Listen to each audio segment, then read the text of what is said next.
Oke, bismillah. Assalamualaikum warahmatullahi wabarakatuh.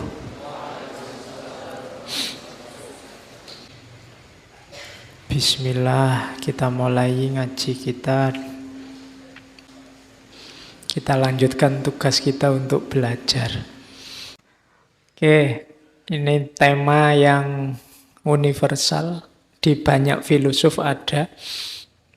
Cuma tidak mungkin saya ngomong semuanya, makanya saking banyaknya filosof yang ngomong harapan, saya ambil saja tanpa tokoh. Oke, langsung saja.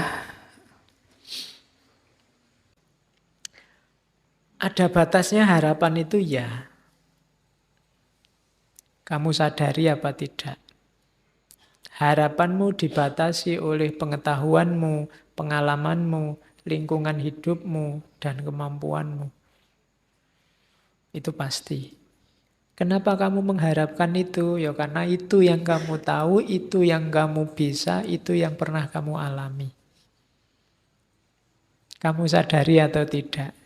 Itulah batasnya harapan sebenarnya. Yang kedua, batasnya harapan itu usahamu. Maksudnya usaha itu apa? Setinggi apapun harapanmu, sejauh apapun harapanmu, kuncinya tidak pada yang tinggi atau yang jauh itu, tapi pada usahamu. Jadi harapan itu penting, baik, tapi kuncinya ada di usahanya. Yang ketiga, kepercayaanmu. Pada dirimu sendiri, pada masyarakatmu, pada Tuhan. Itulah batas harapanmu. Jadi kalau ada yang tanya, apa Pak batasnya harapan itu? Ya pengetahuan, pengalaman, lingkungan, kemampuan, usaha, dan kepercayaan. Inilah yang membatasi, yang jadi pagernya harapan kita. Terus doa, kita masuk sebentar ke agama ya. Apa perannya doa? Pak, saya kan bisa berharap macam-macam, nanti ditambahi doa kan beres. Enggak, doa itu pendukung, penguat. Usaha itu yang mewujudkan. Kenapa harus ditambahi doa? Ini sebenarnya kajian psikologi agama. Karena manusia itu punya ciri terbatas. Kemampuan pengetahuannya terbatas, kemampuan pengalamannya terbatas, kemampuan dirinya terbatas. Yang kedua, manusia itu labil. Katanya A, besok itu. Kalau ditanya siapa favoritmu, saya favorit yang itu loh Pak. Nanti besok ganti itu, oh ganti Pak, saya favoritnya yang itu. Jadi idolamu kan terus macam-macam jadi banyak. Kita ini sering labil, berubah-ubah terus. Orang mau apa, maunya kamu ke sana. Sekarang kemarin kamu cita-citamu jadi guru, dosen. Sekarang IT-nya canggih, oh saya ingin jadi YouTuber Pak sekarang Pak. Terus IT-nya, itu kan labil, berubah-ubah terus. Itu manusia. Jadi dia terbatas, lemah, labil, kemudian langka. Langka itu dia berhadapan dengan kematian. Dia tidak ada terus. Dan ini hubungannya nanti sama Tuhan. Makanya orang perlu berdoa. Manusia tidak bisa ngontrol perbuatannya sampai akhir. Yang saya bisa itu cuma minum.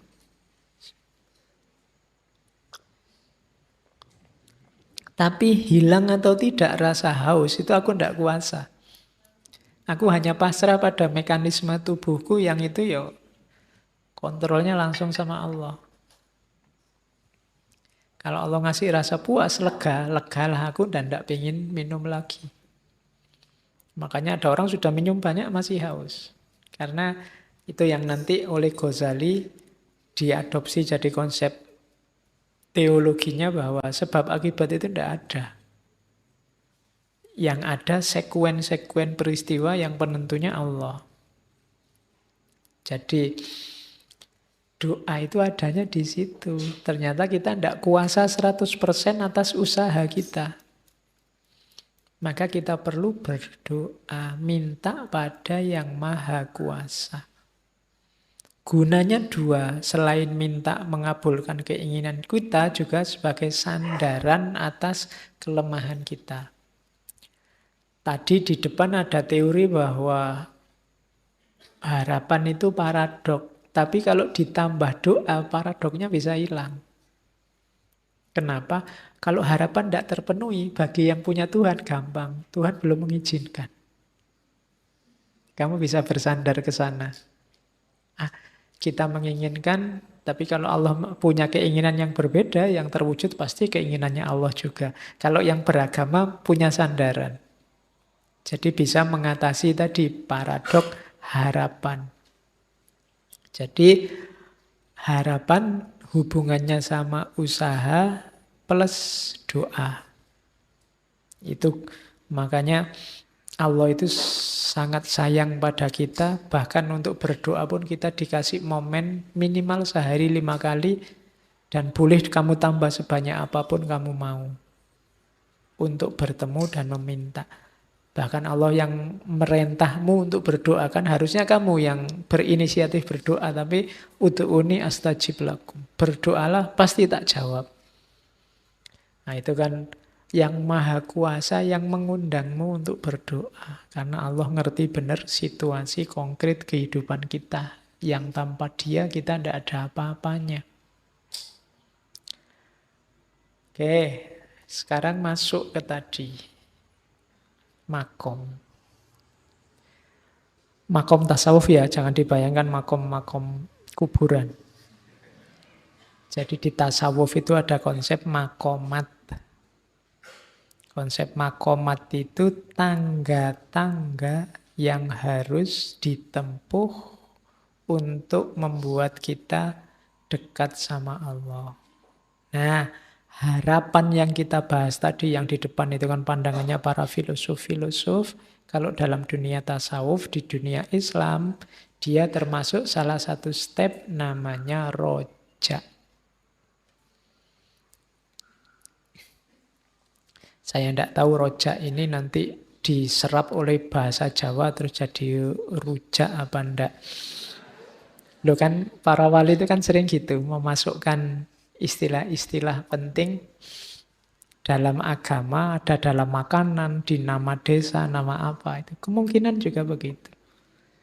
Jadi rujakan itu berarti mari kita saling berharap. Makomnya makom rojak. Cuma berharapnya pada Allah. Saya ambil definisinya rojak dari Ghazali ya. Rojak itu katanya Ghazali optimis memperoleh karunia dan nikmat dari Allah yang disediakan untuk hambanya. Maka putus asa itu adalah lawannya. Jangan putus asa dan jangan membuat orang putus asa. Putus asa aja tidak boleh untuk dirimu sendiri, apalagi membuat orang putus asa.